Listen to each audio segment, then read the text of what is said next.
Anong ginagawa mo? Nagluluto ako, nagpanenda ko sa ESA. Wala, okay na to. Patayin ko na. Oo, hindi na yun. Nagkikrave siyang tao. Craving. Grabe yung craving niya. I-ship tayo ngayon ng pipino. Ito yung mga nakuha sa garden namin. Medyo mga reject-reject na to. So, ang gagawin namin, shake namin siya. Para mainom. So, dati, nung kami sa Maynila, hindi namin nagagawa to kasi mahal na rin yung pipino. Kaya ginagawa namin dito, kung may ma-harvest kami mga prutas, mga dragon fruit. Dito kadalasan laging sinishake namin yung pipino kasi ito yung laging nasa garden. So next time, kung may time kami, ipapasyal namin kayo sa garden. Kasi meron na rin kami mga tanim doon na mga lettuce na ready to harvest na rin siya. So pinag-iisipan pa namin kung anong gagawin namin doon kasi gusto sana namin mag-sangyup kaso wala kaming pangluto. So iniisip namin na baka iyaw na lang kami. Tapos yun na lang gawin namin. Harvest na lang kami ng pipino, yung lettuce doon. Tapos may mga pipino pa namang paano na rin, usbong na rin, palaki ulit. So, yun, mag-harvest ulit kami. As yun na lang ipapartner namin.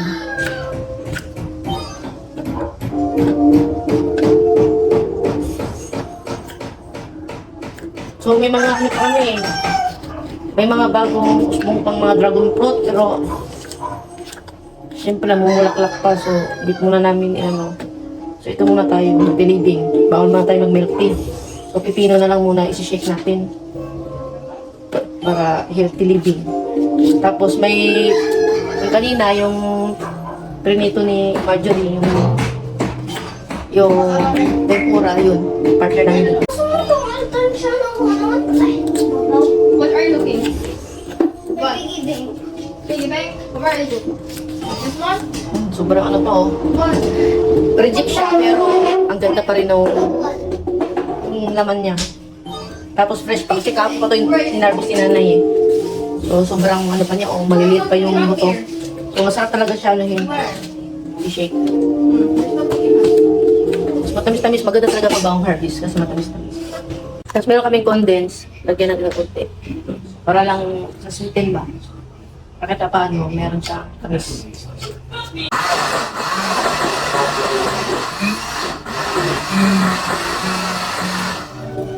Yellow. Lagyan natin ng yellow para malamig-lamig siya.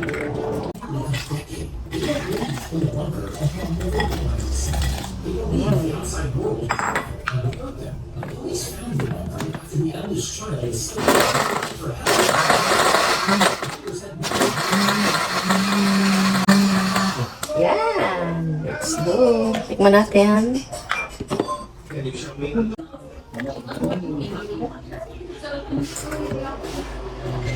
Pwede na.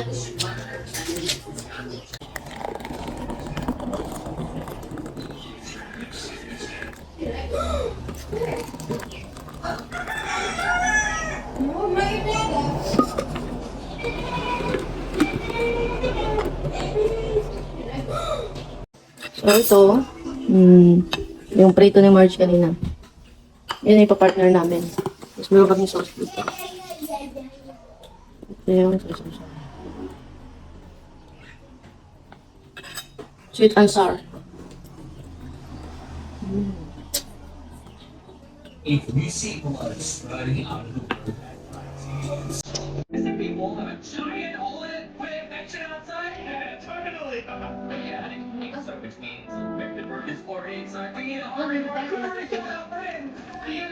McCollum is the house. It's ready to go to the plane. Quickly select an house. Listen to that as hello. You idiot.